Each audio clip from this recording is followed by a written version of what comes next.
Halo pemirsa, Anda masih menyaksikan MNC News kali ini dalam program One on One bersama saya Fani Imaniar.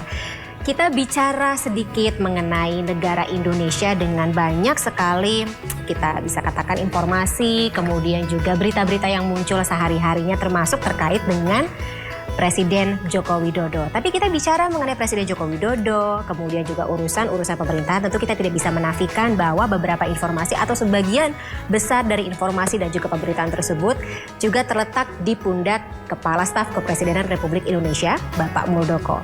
Dan kebetulan hari ini saya berkesempatan untuk mewawancarai beliau, berdialog bersama beliau terkait dengan tadi isu-isu yang sedang ramai, kemudian juga berita-berita yang saat ini disaksikan oleh warga negara Indonesia. Langsung saja saya sapa. Selamat pagi Pak Muldoko. Selamat pagi. Selamat pagi. Sehat ya Pak ya? Alhamdulillah. Alhamdulillah. Karena kalau misalnya melihat berita begitu headline, Bapak lagi sering keliling saat ini ya Pak ya ke Indonesia dalam beberapa kesempatan bertemu dengan petani. Kalau saya bisa sedikit tarik agenda Bapak beberapa waktu terakhir begitu ya, bertemu dengan para petani. Kalau boleh cerita sedikit Bapak buat apa? Ya, kan begini ya. Presiden selalu memberikan gambaran kepada masyarakat Indonesia bahwa dunia saat ini telah menghadapi beberapa isu ya, isu global yang perlu disikapi. Di antaranya adalah food security ya, berkaitan dengan makanan. Yang kedua berkaitan dengan energi ya, energi security. Ya. Berikutnya juga masalah persoalan finansial global ya. Dalam konteks bagaimana food security ini bisa terjaga dengan baik, maka Presiden selalu menekankan di sidang kabinet bahwa ini harus dikawal.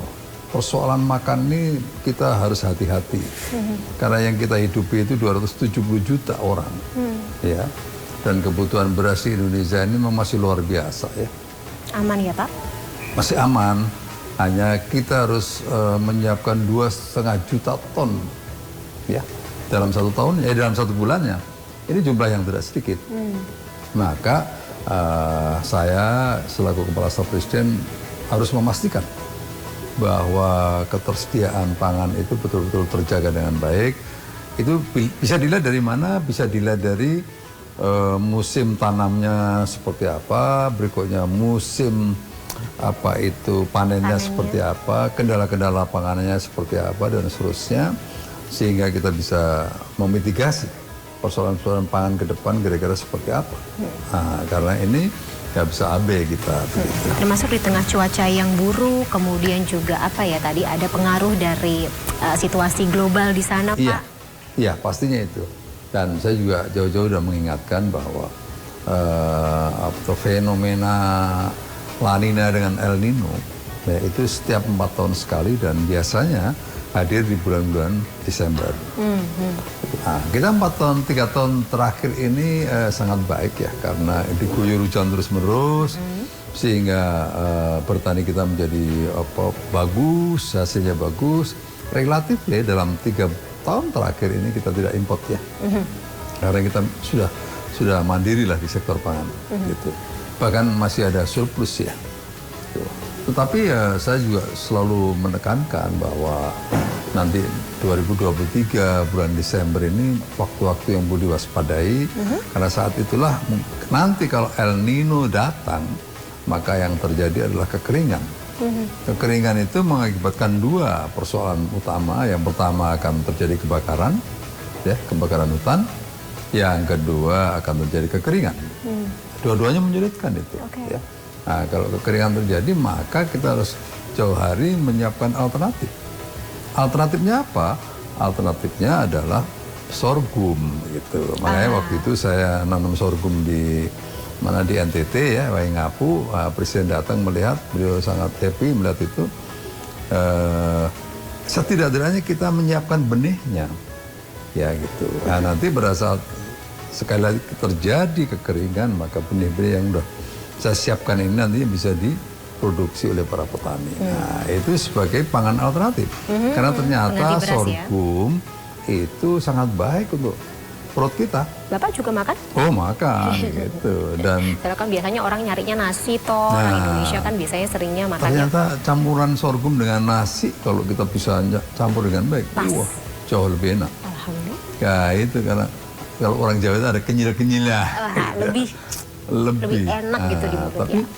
dari sisi kontennya juga lebih bagus ya, karena seratnya lebih tinggi, berikutnya gulanya lebih rendah, ya karbohidratnya mencukupi begitu. Jadi sangat bagus ya. Untuk warga Indonesia yaitu untuk menghadapi tahun-tahun ke depan biar lebih sehat, lebih tahan banting dalam menghadapi pandemi COVID-19 dan mungkin juga Pilpres 2024 ya Pak ya. Kayaknya makin sibuk. Kita juga itu mengantisipasi itu, jangan sampai nanti memasuki tahun politik kita ada gangguan-gangguan lain di luar persoalan politik. Nah, ini harus disiapkan dengan baik sehingga nanti tidak mengganggu jalannya proses demokrasi.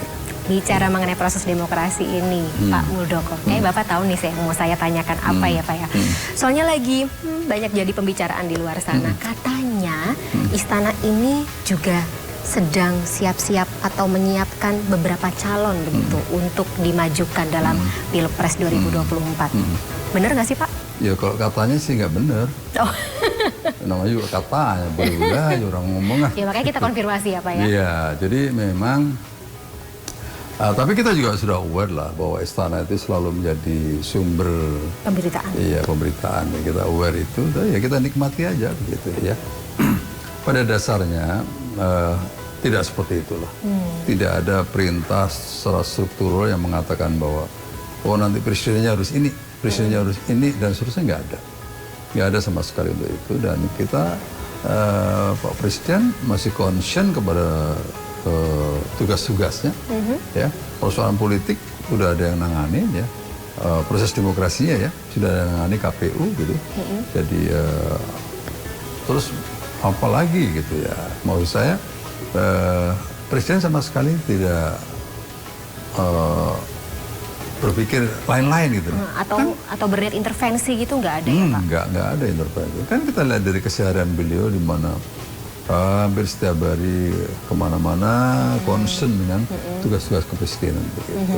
Nggak ada perintah untuk mengintervensi ini dan itu. Memang ada pertanyaan, istana apakah mengintervensi KPU? Enggak. Soal sistem proporsional terbuka atau tertutup gitu-gitu nggak ada ya Pak ya? Enggak, itu floor lah itu. Bagaimana masyarakat merespon silahkan aja. Karena Pak Jokowi masih merasakan punya tanggung jawab besar untuk menyelesaikan proyek-proyek nasional strategis ya, yang jumlahnya ada 56 ini. Sampai tahun 2024 iya, harus diselesaikan. Kemarin KSP diberi tugas untuk mengawal itu, dan saya sudah membuat tim kecil untuk mengontrol satu demi satu ya, kita petakan persoalannya ada di mana, berikutnya timelinenya seperti apa. Terus kita hambatannya bisa diselesaikan dengan cara-cara seperti apa, sehingga nanti harapannya ya itu 2024 itu semua proyek nasional strategis itu bisa tertangani dengan baik. Gitu dan ya. juga ya tadi ya tidak saling bersinggungan dengan pemilu 2024 gitu ya Pak ya. Harapan kita. Tapi gini Pak, soalnya lagi-lagi gitu kalau misalnya kita melihat bagaimana reaksi dari masyarakat itu, sebagian besar ini menganggap Bapak Presiden ini juga cocok Pak menjadi kingmaker gitu. Kalau kita tarik sendiri beberapa momen atau sejarah politik di Indonesia saat ini gitu, atau sampai dengan saat ini banyak sekali memang, bukan banyak ya, hanya beberapa orang yang bisa dikatakan sanggup untuk menjadi seorang kingmaker gitu. Saya tidak perlu sebutkan namanya ya satu-satu ya Pak Muldoko gitu. Dan Pak Presiden ini menjadi salah satu gitu karena dari tidak hanya bukan informasi ya, cara gestur, kemudian cara berkonsolidasi, bernegosiasi, berbicara, berkomunikasi dengan satu dengan yang lainnya, semua yang berada dalam pusaran politik ini mengatakan ya tadi gitu, ada beberapa sikap yang seperti menandakan Bapak ini juga siap-siap atau katakanlah sudah mulai menjadi seorang kingmaker gitu. Gimana Pak Muldoko? Apa salahnya? Nggak ada salahnya memang. Nggak ada salahnya. Nggak ada yang melarang juga kenapa kan? ditanya? Kan begitu. Kalau nggak ada salahnya kenapa diperbincangkan? Negara ini memang perlu sustainable ya. Sustainable dalam proses. Apakah itu proses demokrasi, apa itu proses pembangunan, proses mensejahterakan rakyatnya. itu sebuah proses yang panjang yang ini harus perlu dijaga. Gitu. Bapak juga ingin menjaga hal itu kan? Pasti kita bangsa ini bangsa yang memiliki tujuan, ya kan, jelas tujuannya, gitu. Nah, jangan sampai nanti kita itu seperti poco-poco begitu, keringatan tapi nggak ada hasilnya, ya, gitu. Atau jalan di tempat keringatan doang begitu, tapi tetap di tempat, kelihatannya bekerja, tapi jangan seperti itu. Hal yang lebih besar yang ingin dicapai adalah bagaimana menyiapkan negara dan bangsa ini menuju kepada goal yang tidak dicapai. Walaupun goal itu tidak pernah endingnya ada, nggak pernah ada endingnya. Karena kita terus berputar. Iya, karena ini terus berputar dan tuntutan semakin juga besar begitu. Seperti Amerika pun nggak pernah ada endingnya tentang goal sebuah negaranya. Itu dari sisi politik, dari sisi ekonomi, dari sisi yang lain-lain pasti tetap nggak ada endingnya. Tetapi kan ada jangka capaian-capaian itu. Contoh, kita 2045 Indonesia Emas, apa yang harus disiapkan 100 tahun Indonesia Merdeka. Berikutnya lagi menuju Indonesia Maju. Ada ukuran-ukurannya. Nah, ini harus secara konsisten terkawal dengan baik gitu ya. Nah, pada sisi itu kalau seandainya Pak Jokowi ada keinginan siapa yang nantinya ke depan dengan kriteria yang beliau inginkan, sebenarnya nggak ada salahnya. Betul. Logikanya kan kalau kita memimpikan sesuatu yang bagus gitu, tentu kita juga akan memetakan orang-orang mana saja yang bisa, yang mampu dan juga yang sanggup begitu kan Pak Muldoko? Iya, saya pikir itu wajar lah. Semua orang akan berpikir seperti itu. Ya, jadi menurut saya sih nggak ada salahnya dan tidak perlu kita terjerembab di situ bertele-tele. Ngapain kita? Atau narasi-narasi yang salah? Narasi-narasi yang salah. Ya kalau Anda pada sisi yang berbeda nyiapkan kandidat ya silahkan aja. Karena masing-masing juga punya tujuan politik. Nah, dan itu juga marwah demokrasi kita ya, namanya juga demokrasi di Indonesia. Baik, tapi kalau misalnya diam-diam menyiapkan orang lain yang diteriakin, apa-apaan. Sempat kejadian ya Pak ya? Ya, nggak usah diurai lah gitu. Ada reaksi Bapak saat itu gimana? Reaksi Bapak, baik Pak Jokowi maupun Pak Muldoko sendiri? Ya biasa aja. Biasa aja? Karena itu juga bagian dari kehidupan begitu. Biasa itu. Tapi proses komunikasi tetap dijalankan dong Pak ya? Ya, tetap jalankan. Sebagai Bapak Presiden, kemudian juga KSP sendiri kan hitungannya berada di tengah-tengah begitu. Harus kalau bisa, memang tidak bisa mungkin merangkul semuanya, tapi at least kita tetap menjaga dalam satu bagian atau satu marwah yang tadi berjalan sama-sama gitu untuk mencapai satu tujuan. Kesulitannya apa aja Pak? Hambatannya apa aja saat itu? Terutama tadi menghadapi tahun pemilu 2024. Ya, kesulitannya pasti kriteria itu kan tidak mudah melekat pada banyak orang kan begitu ya. Karena pastinya Pak Jokowi punya kriteria tinggi ya untuk bisa membawa bangsa ini dengan tantangan yang sudah terbayangkan lah ke depan seperti apa. Itu saya pikir kriteria itu yang masih selalu dilihat oleh beliau ya. Bagaimana ini negara ke depannya akan dipegang oleh orang yang betul-betul cocok begitu. Kalau menurut Bapak sudah ada? Belum Ada begitu namanya? Ya, atau masih, kelihatan dari sosok siapa gitu? Belum sih. Kalau untuk Pak Muldoko sendiri, soalnya dengar-dengar Bapak, nama Bapak kan masuk juga begitu dalam bursa capres-cawapres seperti itu. Waktu pertama kali mendengar nama Bapak masuk seperti itu, digadang-gadang, ikut serta gitu untuk menghadapi Pilpres 2024. Reaksi Bapak gimana, Pak Muldoko? Biasa-biasa aja. Oh, sudah menduga kah? Nggak kaget gitu? Enggak. Karena bagi saya itu kan pekerjaan utama itu. Pekerjaan yang paling penting lah. Kalau masyarakat bersuara ya monggo aja, silakan kita hormati, berterima kasih, alhamdulillah kan begitu. Tapi kalau dicalonkan tapi siap? Saya tetap concern kepada tugas-tugas saya. Tapi kalau dicalonkan siap Bapak? So penyalonkan mungkin begitu, awakmu. Ketika nanti, oh ya kalau boleh sih Pak, kalau saya bisa ya saya juga mau Bapak. Kalau nih Pak, gimana Pak? Ya nanti kita lihat, baru kalau jawabannya nanti. Nanti kalau misalnya benar dicalonkan, saya kembali tanya ya Pak ya. Kita kembali dialog ya Pak ya. Tapi sempat ada pembicaraan dengan Pak Presiden terkait dengan hal ini? Enggak. Enggak. Kalau untuk beliau sendiri gitu, bagaimana menjaga apa ya katakanlah suasana kebatinan dalam kabinetnya sendiri begitu? Karena ya kan nama-nama yang masuk ini juga berada dalam kabinet. Iya. Kadang-kadang masyarakat terlalu cepat menganalisa. Padahal kita santai-santai aja begitu di sini. Apalagi di Twitter ya Pak, ya ramai banget. Jadi kadang-kadang melebihi imajinasi. Jadi sebenarnya yang terjadi di lapangan tidak sesuai dengan seperti narasi. itu. Kita itu rapat kabinet biasa-biasa aja. Presiden juga membawa suasana itu dengan happy begitu. Jadi tidak ada friksi-friksi. Iya, friksi-friksi. Karena kita lihat kan di antara menteri kan kekompakannya masih tetap terjaga dengan baik. Maknanya dari situ apa? Bahwa ya urusan politik berkembang, tapi urusan pekerjaan, concern, jangan abe dengan apa yang diinginkan oleh Pak Presiden. Nah, itu sebenarnya kan begitu. Gitu. Jadi berarti kabar di luar kabar burung Pak, berarti kita nyebutnya kalau misalnya lagi rapat kabinet, raker begitu, rapat dengar pendapat dengan Presiden begitu yang saling melihat dengan penuh kepentingan begitu, kepentingan politik memang dari belakangnya nggak terjadi ya Pak ya? Kalau di sini sih sepanjang saya lihat sih enggak, karena semua concern kepada pelayanan masyarakat. Ya. Ada prioritas di situ. Ya, walaupun menteri ini dari background partai politik ini, menteri ini background partai politik ini, tapi enggak.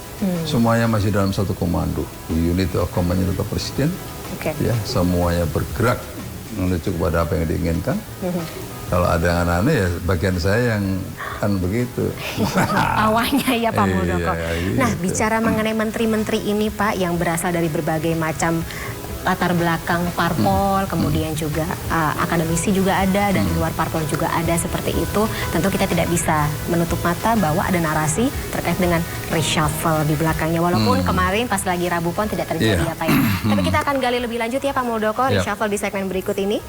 Program One on One masih akan kembali pemirsa setelah jeda berikut. Tetaplah bersama kami.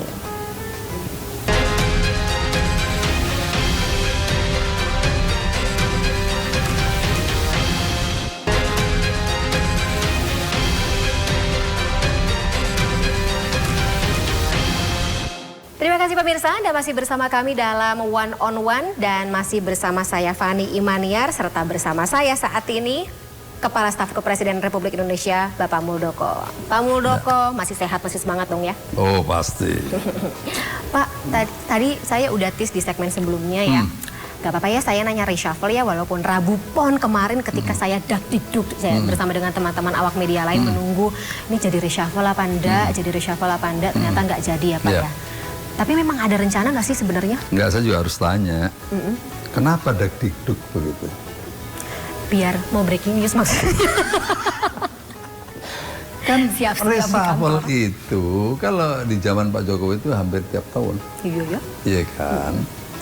Dan itulah proses yang biasa terjadi. Kenapa masih diributkan? Terus yang kedua, semua masyarakat juga sudah tahu bahwa urusan reshuffle itu sepenuhnya di tangan Presiden. Betul. Kenapa mesti selalu ada pertanyaan? Berikutnya yang ketiga, tentang reshuffle ini ya kan juga dilihat dari kepentingan, kepentingan capaian-capaian yang selalu berubah ya itu. Jadi menurut saya hal yang wajar aja lah. Tidak mencapai target. Iya, nggak perlu lagi direspon dengan berlebihan. Ya. Dan saya pikir siapapun dari kita ini, para menteri, para pejabat, apapun dia, siapapun dia, apapun jabatannya, itu sudah pasti menyiapkan diri ya untuk berganti atau diganti dan seterusnya.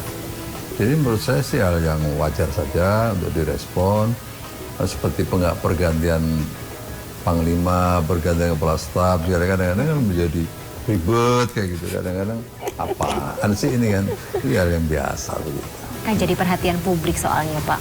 Lagi-lagi karena ini kan situasinya bisa dibilang cukup sensitif loh. Selalu menjadi sensitif setiap kali mau tadi pesta demokrasi dimulai. Ikut-ikutan sensitif. Saya mah setiap hari sensitif Pak. Namanya juga jurnalis Bapak. Iya. Gitu. Nah Pak, soalnya kemarin ada beberapa pergerakan kan yang Pak Muldoko juga tahu lah ya dilakukan sama siapa-siapa saja atau dari mana-mana saja seperti itu gitu. Jadi kayak berdekatan dengan tadi isu reshuffle sehingga ini menjadi sebuah bola liar yang dibicarakan tentu oleh masyarakat gitu. Siapa yang bisa dicopot atau mungkin dicopot karena apa? Apakah karena kinerjanya atau karena kepentingan lainnya seperti itu. Nah, Bapak sebagai saya sebut pawang ya Pak ya, pawangnya kabinet gitu. Gimana caranya tadi menjaga suasana kebatinan, kemudian juga profesionalitas antar para menteri ini, supaya tadi gitu tetap harus melihat prioritasnya tuh apa? Ya, saya pikir pendekatan kami KSP adalah pendekatan tupoksi. Tugas KSP adalah monitor dan evaluasi terhadap semua kebijakan presiden, apalagi dalam konteks program-program nasional strategis atau proyek nasional strategis. Kalau pada menteri yang bersangkutan tidak ngikutin target, tugas saya, tugas kepala staf presiden yang akan beresin di lapangan gitu. Jadi kita ngontrolnya bukan bagi perasaan, tapi bagi tupoksi KSP, tupoksi KSP di antara monitor dan evaluasi, dan presiden memberikan wewenang untuk KSP melihat, memonitor terhadap proyek-proyek nasional strategis. Maka kalau ada menteri yang nggak sesuai dengan target-target itu, maka saya akan lapor kepada presiden. Nah, kan begitu. Kalau yang tersangkut kasus-kasus gimana? Kalau kasus tidak dalam konteks kami ya, itu ada ukuran-ukuran tersendiri dari presiden. Tapi ukuran-ukuran yang dijalankan oleh KSP adalah ukuran bagaimana sebuah pekerjaan atau proyek nasional strategis itu dilihat dari perkembangannya, gitu, dari progresnya seperti apa. Tapi pasti dibicarakan kan ya Pak ya? Saya dengar-dengar kan juga misalnya kayak reshuffle begitu suka, nggak tahu nih, konfirmasi lagi. Saya konfirmasi pokoknya di sini Pak, bukan berandai-andai gitu. Ada yang mengatakan reshuffle, apapun kebijakan yang dibuat oleh Bapak Presiden ini juga somehow ada tekanan-tekanan, influence atau katakanlah pesanan tanda kutip seperti itu. Benar nggak sih Pak? Mungkin salah yang buat asumsi kali ya. Mana bisa presiden ditekan, gitu. Nggak ada cerita tekanan, nggak ada cerita terpengaruh ini dan itu, enggak. Tetapi presiden selalu concern dengan efektivitas. Efektivitas menteri yang berkaitannya seperti apa, efektivitas organisasi yang dipimpinnya seperti apa, efektivitas leadershipnya seperti apa. Karena ini berkaitan, sekali lagi berkaitan dengan presiden menginginkan sebuah pekerjaan itu berjalan dengan cepat. Itu udah ukuran-ukuran beliau itu sudah selalu berkatakan, beliau selalu katakan, global saat ini bukan berkaitan antara negara maju dan negara berkembang, bukan antara negara miskin dan negara yang sama, tetapi antara siapa yang cepat dan siapa yang lambat. Negara-negara yang memiliki kecepatan yang tinggi, maka dialah yang menang. Nah, gitu.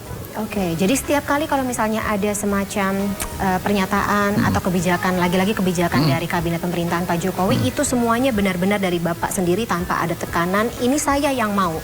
Jangan intervensi saya, jangan katakanlah, yaitu tadi intervensi atau gunakan kepentingan-kepentingan di belakang ini untuk mempengaruhi kabinet pemerintahan saya, seperti itu. Ya, saya pikir itu sangat jelas tergambar. Jadi direksinya sangat clear. Kami-kami yang pembantu beliau itu juga mudah menjalankan. Tapi Pak Muldoko pasti sering kan mengobrol dengan Pak Presiden gitu. Ketika kita melihat sebuah standar atau kalau di kantor saya sih KPI ya gitu, Key Performance Index gitu.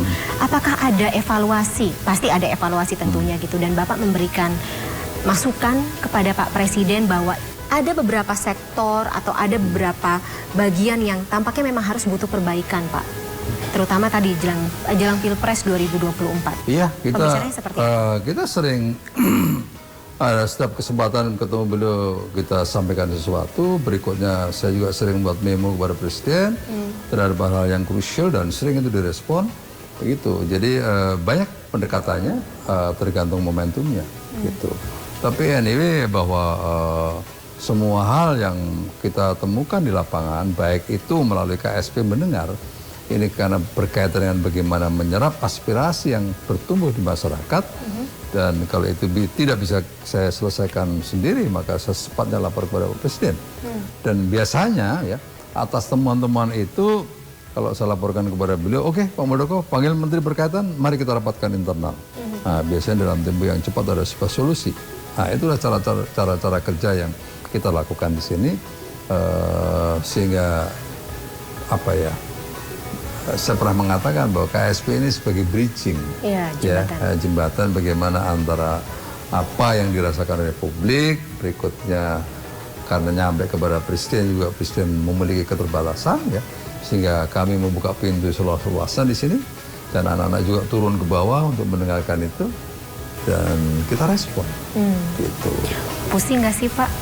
Logikanya kan gitu ya, aspirasi dari 270 juta masyarakat Indonesia gitu. Kemudian narasinya pasti beda-beda, ada yang mau ini, ada yang mau itu. Kemudian menganggap misalnya pembantu Pak Presiden yang ini kayaknya kurang cocok atau harus diganti, harusnya yang A, harusnya yang B.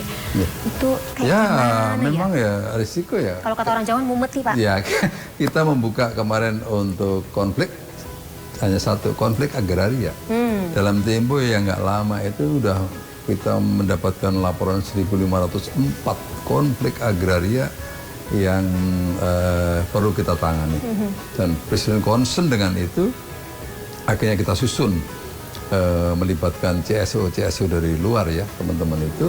Saya buat gugus tugasnya, gugus tugas bersama, dan akhirnya kita kecilkan lagi, kita saring begitu. Akhirnya ada 9 target yang harus kita beresin dalam tahun 2022 kemarin. Dari itu tidak semuanya bisa selesai, tapi setidaknya banyak hasil yang kita bisa bereskan. Dan pada hari agraria Presiden menyerahkan sertifikat kepada masyarakat. Jadi kita tugas kita sudah sampai seperti itu, begitu detailnya gitu, sampai beresin sampai selesai jadi sertifikat. Nah, pada saat penyerahan sertifikat, Presiden mengatakan, saya ingin masyarakat tidak hanya menerima sertifikat, tetapi masyarakat harus diberikan perkuatan agar ekonomi bisa jalan. Nah, apa yang dilakukan oleh KSP? Mengorkestrasi beberapa kementerian, ada 6 kementerian pada saat pertama kali di Buleleng. Ya, kita undang kementerian, menyusun sebuah program, memberikan bantuan. Akhirnya pertama kali di Buleleng kita berikan perkuatan kepada masyarakat. Berikutnya di Batu, di Jawa Timur, ada 11 kementerian terlibat di situ. Ya, upaya keras untuk menuju itu. Gitu. Tapi ini kan kebijakan Presiden harus diamankan. Sering kita mengatakan bahwa Presiden selalu mengatakan, jangan hanya send, tapi betul-betul kita pastikan terdeliver. Nah, yang memastikan ini kantor Kepala Staf Presiden. Tugasnya tadi ya Pak, mumeti kalau orang Jawa, tapi nggak apa-apa. Memang harus orang yang pas Pak untuk menjalani tugas yang mumeti itu ya Pak ya. Aku geser lagi ya Pak ya, masih tetap terkait dengan tahun politik 2024 nih Pak. Suka banget sih sama politik sih. Gimana dong Pak, yang panas, yang menarik perhatian warga saat ini begitu ya Pak ya. Ada lagi nih Pak cerita atau narasi yang melihat saya berangkat dari ini deh Pak, beberapa kursi pembantu pemerintahan lah ya, pembantu presiden, kemudian juga kepala-kepala daerah yang menjadi perpanjangan tangan gitu dari Presiden Republik Indonesia, yang hitungannya masih banyak yang kosong Bapak gitu. Kabarnya sih dengar-dengar ya, lagi-lagi pasti Bapak tentu ingin mengisinya dengan orang-orang yang menurut beliau mampu dan juga mumpuni gitu. Termasuk betul Pak dari beberapa katakanlah kerabat begitu. Sing tinggi. Masa mau sebut namanya Pak? Enggak Bapak. Jadi kan ya Pak Muldoko tahu ya, ada anak-anak beliau, kemudian juga menantu, terus kemudian juga beberapa orang dekat seperti itu. Jadi ketika masyarakat melihat, apakah sebenarnya Pak Presiden ini juga tertarik untuk membangun sebuah terah politik seperti terah-terah politik sebelumnya? Ini kan sebenarnya kebetulan gitu. Ya, kalau memang mampu? Bukan kebetulan beliau presiden, terus putra-putranya menjadi pejabat, akhirnya bersoalkan. Terus pertanyaannya, salahnya ada di mana? Nah, kalau memang mampu. Ya kan begitu. Ini proses demokrasi, yang memilih itu adalah rakyat, ya kan begitu. Jadi kecuali kalau appointed gitu ya kan, nah itu Monarki. mungkin ada persoalan KKN mereka di dalamnya. Tapi kalau ini atas dasar kemampuan anak yang bersangkutan dan mereka memiliki akseptabilitas yang tinggi, kan nggak ada salahnya. Kan semua orang tua menginginkan anaknya itu juga hebat. Betul. Saya juga menginginkan anak saya hebat, ya kan begitu. Nah, dan dengan cara-cara yang benar itu nggak ada yang bisa melarang, gitu. Karena semua punya hak asasi, hak asasinya Hak dan dia hak miliki. politik, pesta demokrasi lagi Iya, lagi, Pak. gitu. Jadi masyarakat mestinya melihatnya secara jernih, jangan karena negative Personal thinking, saja. personal dan seterusnya akhirnya wah ini Pak Jokowi ini membangun sebuah dinasti gitu. Emang monarki gitu. Kan bukan monarki gitu. Tapi ya kalau memang mampu dan lagi-lagi tadi karena akseptabilitasnya yang tinggi toh gitu. Jadi dipilih oleh masyarakat, dipilih oleh warga. Ya toh kalau misal kita lihat gitu dari katakanlah reaksi warga sendiri terhadap wilayah-wilayah yang hitungannya dipimpin oleh yang bersangkutan juga alhamdulillah ya. Iya, kecuali kalau dalam pemilihan kemarin kita matikan lawannya itu mungkin semua bertumbuh dengan PPK aja kan gitu. Tapi kalau Pak Muldoko sendiri kira-kira kalau putra-putri Bapak begitu ada yang ingin mengikuti jejak Bapak masuk dalam ya lagi-lagi sektor atau katakanlah tempat Bapak saat ini berada? Kemarin kan sempat anak saya, karena anak saya kan S1-nya di Inggris, S2-nya di Amerika. Saya ingin mereka juga paham bagaimana sih negara ini bisa dikelola gitu. Akhirnya waktu itu kan ada magang begitu. Nah, saya suruh dia magang biar kamu tahu itu bagaimana papa kamu pusing kan begitu. Akhirnya sempat magang di sini 3 bulan gitu. Selesai ya udah. Ini sebuah pengalaman bagus untuk mereka punya background. Oh ternyata mengelola negara itu nggak mudah. Itu aja. Gitu. Nah, Tapi selanjutnya dia masing-masing sekarang mencari jalan hidupnya sendiri. Ada yang swasta, ada yang ya menekuni dunia IT ya urusan mereka lah. Gitu. Tujuannya tapi sama kan? Iya, yang penting bagi saya orang tua adalah memastikan bahwa mereka ada sesuatu yang dikerjakan. Sesuatu yang bisa untuk jalan hidupnya ke depan, apapun itu. Dan saya nggak terlalu pusing mereka harus jadi prajurit TNI, saya nggak juga gitu. Buktinya nggak masuk tentara, nggak apa-apa. Semuanya punya jalan hidupnya masing-masing gitu. Yang penting dia menekuni itu. Gitu. Pak Muldoko, Pak Presiden dan juga mungkin bapak-bapak lainnya sebenarnya ya. Ya kalau anaknya mampu, anaknya mau kemanapun ia melangkah tentunya tidak bisa melarang dong ya, asal bermanfaat bagi masyarakat. Saya pikir begitu. Itu sih yang ya mungkin masyarakat kadang-kadang apalagi yang lebih banyak buruk sangkanya gitu menganggap bahwa ada kepentingan begitu ya. Ya emang itu kadang-kadang konflik of interest. Nah, ini raja konflik of interest Muldoko ini katanya. Hebat banget. Banyak ininya ya Pak ya, banyak julukannya seperti itu ya Pak ya.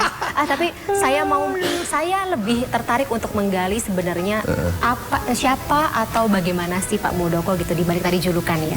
Nanti kita gali lebih dalam lagi ya Pak ya, kita elaborasi lebih lanjut di segmen berikut. Program One on One masih akan kembali setelah jeda berikut pemirsa, tetaplah bersama kami.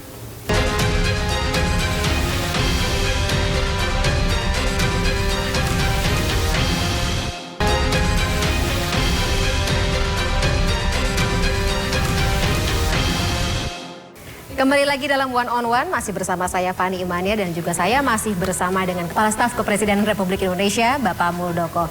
Pak Muldoko, di segmen terakhir ini kayaknya pas kalau gitu ya, saya mau kenal lebih dalam, saya mau gali lebih dalam sebenarnya balik tugas dari KSP yang sibuk banget ya Pak ya?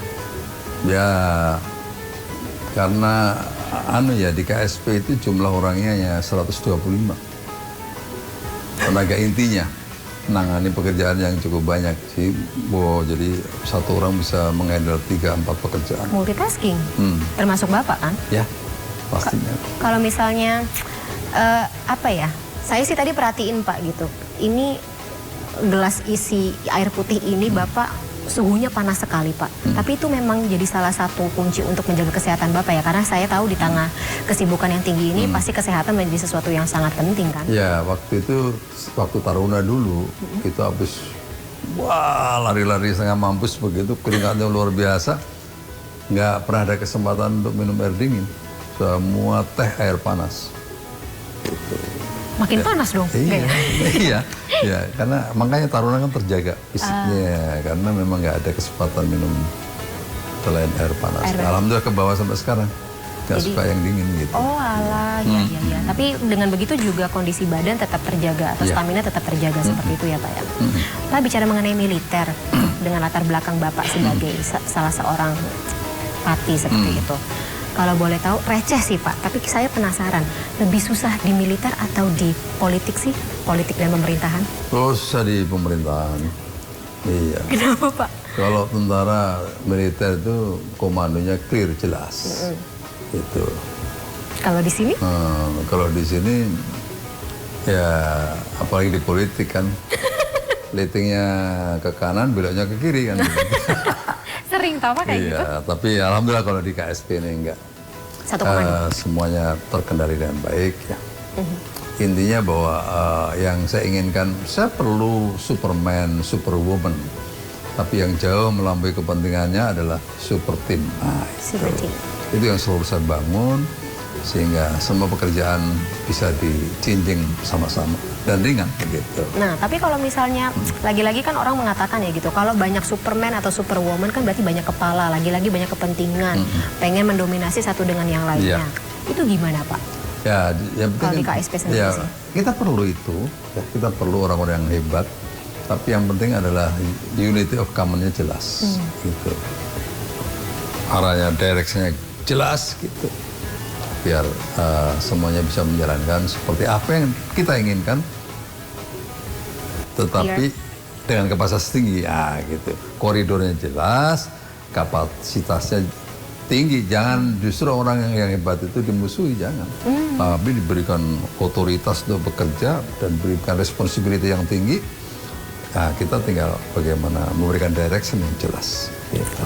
Itu bekal yang memang biasanya sih orang-orang dari militer atau pihak-pihak dari militer yang lebih mumpuni begitu atau lebih sering melaksanakannya begitu ya Pak ya. Nah, bicara lagi Pak mengenai tadi tugas KSP itu dengan banyaknya Superman dan juga Superwoman yang tentunya dibutuhkan oleh Pak Muldoko.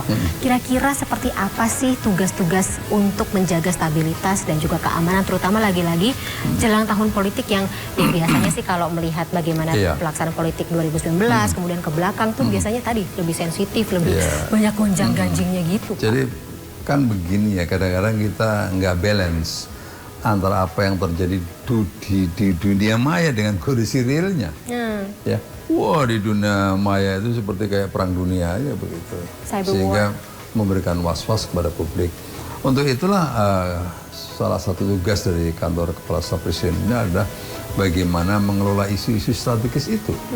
Ya, di dalam menjalankan mengelola isu-isu strategis itu, maka kita ada daily briefingnya, ada berikutnya bagaimana menyusun sebuah narasi tunggalnya seperti apa sehingga ini efektif begitu dilemparkan kepada publik. Karena sejatinya publik juga menginginkan ada sebuah pemberitaan yang balance, pemberitaan yang benar sehingga publik akhirnya punya pilihan. Oh, ini yang benar, ini yang salah, dan seterusnya. Nah, tugas dari kantor Kepala Staf Presiden adalah bagaimana isu-isu terkelola dengan baik dan bisa disajikan kepada publik dengan baik. Nah, ini nggak mudah, betul-betul nggak mudah. Banyak hoax, banyak nggak mudah. Karena ya. kita berkompetisi dengan kecepatan. Kadang-kadang ada berita yang mudah sekali tersambar, dengan speed yang sangat tinggi, tapi pada sisi yang lain kita juga bagaimana mengelola situasi itu. Nah ini yang kadang-kadang perlu kecerdasan ya, kecerdasan, perlu teknik taktik, harus cerdik iya, gitu ya, Pak. cerdik kan itu. Jadi kadang-kadang awal-awal waktu saya tugas di sini dulu agak kelabakan begitu ya. Alhamdulillah sekarang udah mulai tenang, bisa saya kelola dengan baik, dan kebijakan saya di sini saya beri otoritas kepada tenaga ahli media, tenaga ahli utama untuk berbicara, ya, agar masyarakat semakin banyak mendapatkan informasi. Nah, sekarang lagi saya udah turunkan lagi tenaga ahli media, saya beri otoritas untuk berbicara, gitu. Lebih banyak turun ke lapangan, berbicara Turun dengan ke lapangan, berbicara di media dan seterusnya. Tapi bukan begitu aja. Kita latih dulu, ya. Kita ada proses pelatihannya dan seterusnya. Substansinya harus didapatkan secara optimum dari berbagai pihak. Sehingga pada saat berbicara nanti bisa memitigasi perkembangan pertanyaan seperti apa dan seterusnya. Nah, ini sudah kita siapkan semuanya. Karena saya ingin betul-betul bahwa ini di kantor KSP ini bukan sekedar orang bekerja, tapi ini adalah sebuah learning organization. Learning organization. Iya, organisasi pembelajar, sehingga semuanya yang junior belajar kepada seniornya, yang seniornya memberikan input yang sebanyak-banyak kepada juniornya, sehingga ini menjadi proses yang sehat. Regenerasi juga kan Pak ya? Regenerasi ke depan. Ini yang kita menyiapkan pemimpin itu. Nah berarti kan kalau mencari pemimpin di masa depan berarti ya itu lagi-lagi kan sekarang zamannya milenial, kemudian juga Gen Z, nanti generasi Alpha gitu-gitu Pak. Untuk itu di sini 70%. Oh iya Pak? Iya. 30%-nya? 70% anak-anak muda-muda, milenial. Gimana Bapak beradaptasi dengan? Kan oleh milenial sama Gen Z kan banyak sekali. Iya, dan mereka influence-nya. semangat bekerjanya saya apresiasi ya. Jadi kalau yang anak-anak muda-muda ini begitu dia investigasi ke lapangan, very detail itu. Sangat detail gitu. Karena dia ingin tahu apa yang terjadi. Curiosity-nya bagus ya. Bagus. Kritis juga nggak Pak? Kritis. Sangat kritis. Dan saya bisa berdiskusi dengan mereka anytime. Saya bisa makan siang sama-sama mereka di meja makan saya dengan saling mengisi dan bercanda begitu. Makanannya sama Pak? Sama loh yo. Kan seleranya suka beda Bapak. Ya Sekarang dipaksa mau Gen Z, saya milenial. pecel ya, makan mau pecel kan begitu. Gitu. Tapi bertukar pikiran dengan anak-anak muda saat ini Pak, terutama di tubuh KSP gitu. Ada kesulitan, tantangannya apa saja, dan kira-kira menurut Bapak yang harus milenial dan juga Gen Z ini, terutama yang ingin terjun ke dunia pemerintahan dan juga politik, seperti apa sih? Ya sebenarnya persoalan utama dalam komunikasi adalah seorang pimpinan atasan itu buru-buru menempatkan psikologi barrier. Tuh, ada barrier psikologi sehingga tidak terjadi komunikasi yang baik karena bawaan menjadi segem, menjadi takut dan seterusnya. Kalau zaman dulu istilahnya ABS, asal Bapak senang. Nah itu nggak kita pelihara di sini. Gitu. Saya satu-satunya yang berani berlawanan arus kalau dalam sidang kabinet, nggak apa-apa bagi saya, karena saya ingin menyajikan kepada presiden yang real. Sesuai dengan data yang saya lakukan di lapangan. Nah, ini persoalan komunikasi tadi ya, saya menghilangkanlah psikologi barrier. Karena kalau itu saya tempatkan maka akan mengganggu komunikasi. Dan yang kedua akan menjadi stres bawaan kita yang tadinya berpikirnya bright menjadi gelap begitu. Nah, ini saya coba hilangkan yang seperti itu sehingga secara komunikasi kita tidak punya persoalan, tapi mungkin ada persoalan-persoalan pengalaman itu yang dia miliki anak-anak ini. Untuk itulah saya juga selalu mendistribusikan pengalaman-pengalaman saya di militer seperti apa, adjustment dengan kondisi saat ini seperti apa. Ini selalu saya berikan di ruangan-ruangan itu, sehingga blendednya terjadi. Tantangan seperti apa yang akan ya ini, saya sih termasuk milenial ya Pak. Yes, Berarti ya, saya dan juga teman-teman milenial, kemudian adik-adik Gen Z yang apa ya akan dihadapi gitu untuk Indonesia ke depannya gitu. Bapak tentunya dengan berangkat dari pengalaman Bapak bisa sedikit apa ya melihat cenayangin begitu ya Indonesia ke depannya ini akan menjadi seperti apa gitu. Apa yang harus dipersiapkan? Kalau saya melihat tantangan kepemimpinan di antaranya. Leadership? Karena kita nanti akan menghadapi orang-orang yang individualnya tinggi. Oh. Gitu. Nah, contoh yang nyata, kemarin kita begitu 2 tahun terjadi pandemik, maka orang bekerja masing-masing di rumahnya. Sehingga tidak terjadi sebuah komunikasi yang intens. Termasuk KSP waktu itu ya? Iya. Nah, aku lihat, wah ini tantangan ke depan bagi siapapun akan menghadapi tantangan yang luar biasa dari sisi individualis. Itu. Untuk itu maka saya nangkep situasi itu. Besok kita akan rapat kerja di Lembang gitu ya, daerah dingin. Saya masukkan ke asrama tentara, ya, gitu. Wah udah mulai sakit perut yang lainnya sekarang. Saya ingin membangun sebuah esprit de corps, ingin membangun jiwa yang bersatu. Itu caranya dengan cara apa? Kalau versi tentara itu satu-satunya cara adalah dikasih hidup yang sulit, itu penuh dengan tantangan. Minimum dalam persepsi mereka, wah saya nanti akan latihan begini. Padahal ya nanti kita lihatnya nanti. Gitu. Tapi setidaknya sudah mulai ada persepsi yang terbangun. Saya akan menghadapi lingkungan yang seperti ini. Nah itu saya ciptakan seperti itu agar apa? Karena saya ingin membangun tadi super team tadi. Super team. Iya, karena itu tantangan kepemimpinan ke depan itu seperti itu. Gitu.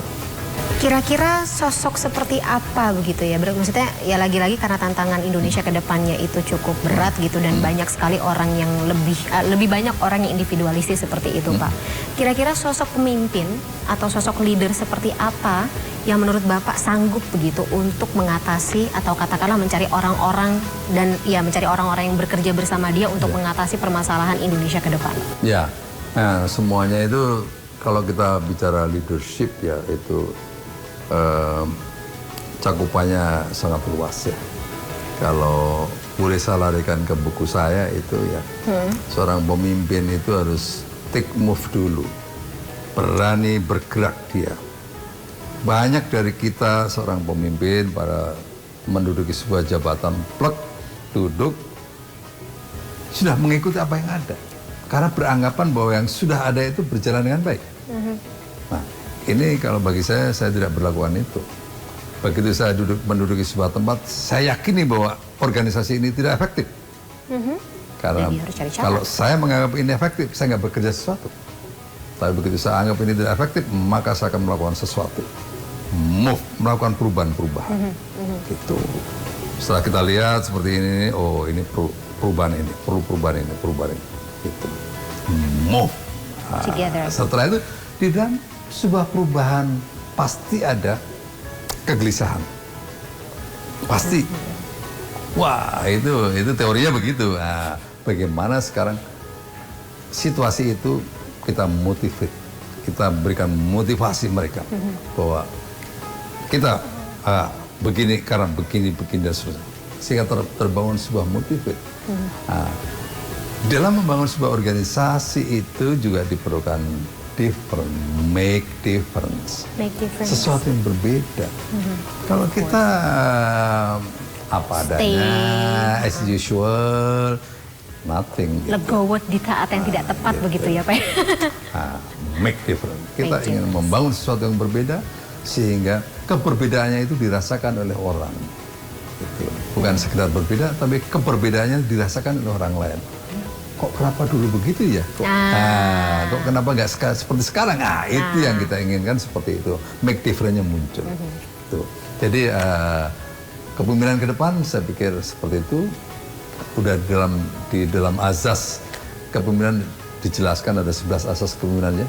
Ing ngarso mangun tulodo ing madya mangun karso tuturi handaya. Ing ngarso di depan, kita pemimpin di depan. Bukan saja pemimpin itu mampu memberi contoh, tetapi pemimpin harus bisa menjadi contoh. Dan kita sebagai pengikut Tuturi Handayani seperti itu ya Pak Muldoko. Setelah semuanya mapan, pemimpin Tuturi Handayani berada di tengah-tengah. Gitu. Pak Muldoko, ini tampaknya pekerjaan rumah. Harapan Bapak tentunya bisa, atau katakanlah kita harapkan menjadi sebuah panduan seperti itu ya untuk lagi-lagi gitu menghadapi Pilpres 2024, kemudian juga kedepannya akan melahirkan Indonesia yang lebih baik daripada tahun-tahun sebelumnya. Pak Muldoko, terima kasih sekali sebelumnya atas waktunya. Bapak, durasinya sudah habis, saya sudah digini-gini sama produsernya Bapak. Tapi terima kasih sekali Bapak, ini dialog yang sangat-sangat insightful. Terima kasih sekali telah meluangkan waktu bersama kami dalam program One on One. Bapak sehat selalu Bapak ya. Masih mau digangguin dalam lain kesempatan ya Bapak ya. Alhamdulillah. Dan demikian pemirsa dialog saya bersama dengan Kepala Staf Kepresidenan Republik Indonesia Bapak Muldoko. Saya Fani Imania, terima kasih. Sampai jumpa.